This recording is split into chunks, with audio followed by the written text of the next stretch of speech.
Hello to my beautiful family of light. Yes, that means you. Welcome to my channel. My name is Claudia, and I am so happy to have you here. I don't know what it's doing in your neck of the woods, wherever you are in the world.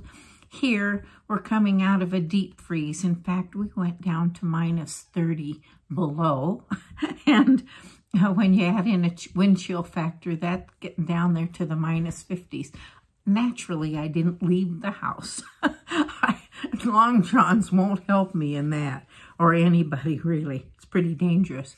Anyhow, we're coming out of that deep freeze and going up, steadily climbing from the single digits to the double and on up to, I think, the 40s for a few days. Anyhow, that's like spring here.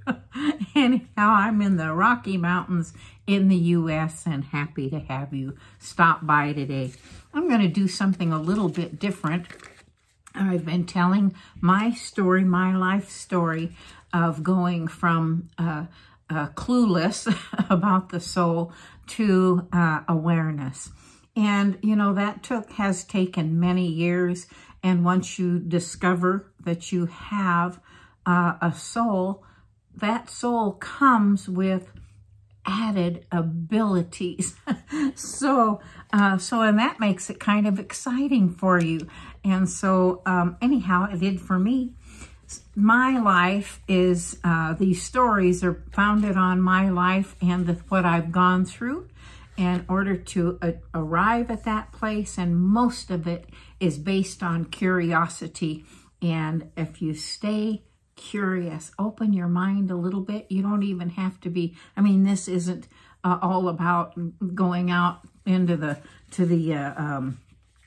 graveyard and wanting to meet ghosts. It is nothing like that. The divine has only your best interest in heart, and you can feel it right here in your heart, and everything then gets translated into your life through your brain, and you can act on it in that way. Anyhow, today, I'm going to just tell you a side story, really, about my life when I moved. I made this huge decision to move 3 states with some encouragement and a set of instructions from my guidance. And then I had a set of instructions about leaving my son with his dad. And that was not, I have to tell you, normally that would be something so very difficult for any parent. And I was raised Catholic. There's nothing in the world that a mother, a Catholic mother who wants to be a mother, would do less of, and that's turn their child over to anybody else. But this is all about my journey, right? And so don't be too quick to judge, because I have some stories for you. But this story is just about how after making the journey to 3 states away, settling in, making friendships, branching out into the community and starting a life there, and working and all those things. And of course, with work and working for others, there's always stress involved. And I'm in a whole new environment of a Western culture that I'm not familiar with. So my curiosity, of course, kicks in, and I learn all kinds of things that winter. The local museum hosts cowboy songs and stories, and I learned that other cultures, other countries are involved in numerous ways: poetry, song, and dance, and stories. And so it's a fabulous thing to go exploring. Anyhow, this is how I de-stressed. And I did have a boyfriend that started about 6-7 months after I arrived. And his family had 2 dogs, a black lab named Coulter, and black lab, and a golden retriever named Mercedes. Mercedes was a lady through and through, and Coulter was the adventurer. And so I would periodically, well, at least once a month, maybe every couple of weeks, depending upon, you know, what I was experiencing, how much decompressing I needed to do. But I would go pick those dogs up, put them in the back of my little Subaru wagon. This isn't an advertisement. And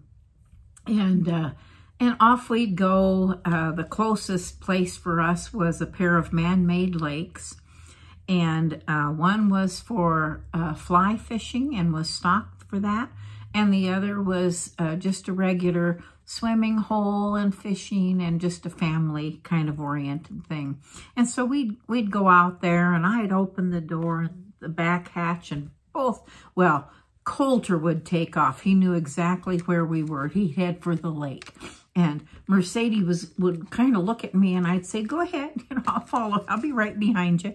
And off she'd go trotting after him. She wasn't as enthusiastic as he was. And so I would, you know, close everything up. She'd hear that, and then off. She'd be happier that I was on my way.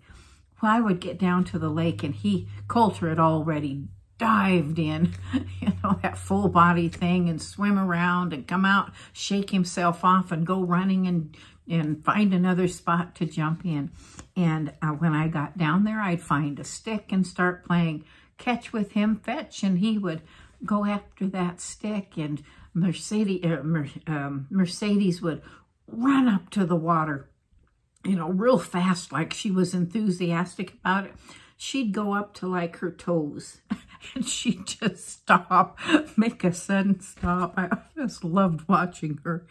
And she'd turn around and look at me as if to say, see, I'm in the water too. And then she'd take a step in and go up to that first joint, you know, where her feet are in, but the legs are out. And that would be it for her. She'd come out, shake off, and then stand by me for a while, and maybe go back up to the water once or twice as Coulter would fetch sticks, and we'd play, and I'd scratch her ears. You know how it is with dogs. Well, maybe you don't, and I didn't have pets, so I just enjoyed them. After a bit of play, then we would walk around the lake, and there were hillsides, and this is country where Native Americans had their summer camping and, you know, hunting and fishing grounds. There's a couple of rivers nearby.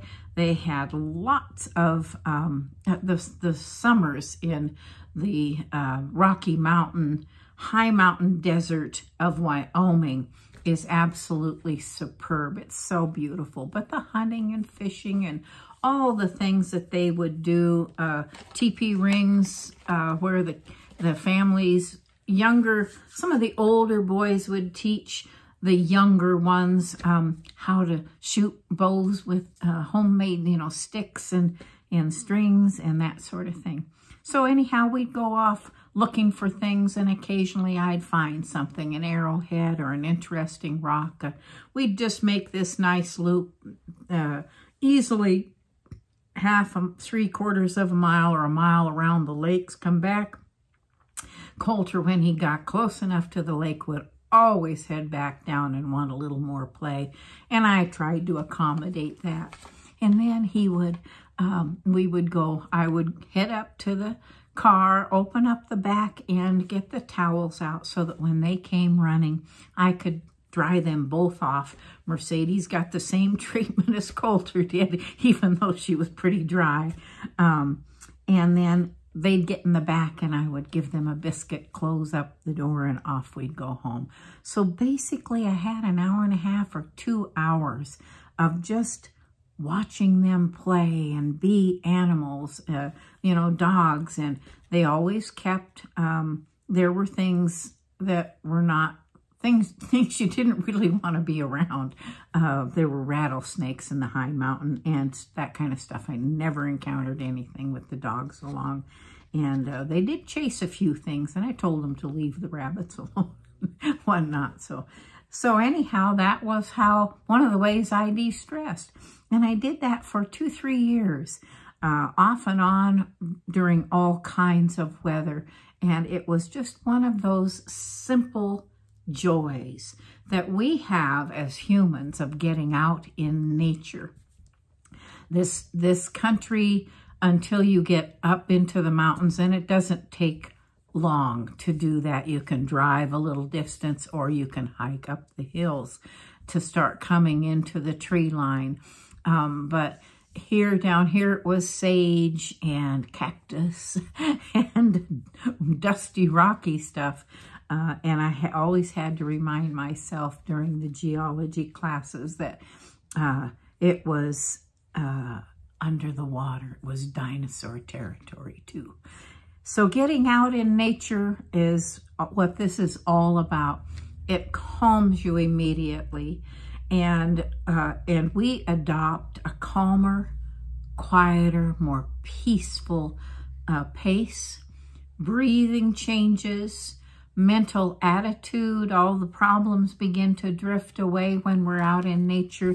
And it is such a perfect thing for us to do because we are, it's part of our true nature as children of our Creator. Anyhow, that's what I wanted to share with you today. In between, not everything in my life was all excitement and all about this is about the soul. It's about the spirit, and it's about reclaiming that aspect of, getting out of stress and getting out of worry and getting out of fear, anything. You get out and go for a walk in the sunshine for a while. It's a life giver and a life saver. Thank you for joining me today. One of the things that you can do that's really beneficial for me is to like and subscribe. Doesn't cost a thing, but it gets the information out that I hope is helping all of you who are watching. And until the next time, I want you to know I love you this much. These arms go all the way around this planet. Be good stewards of each other and of the planet too. And until I see you next time, come back and see me.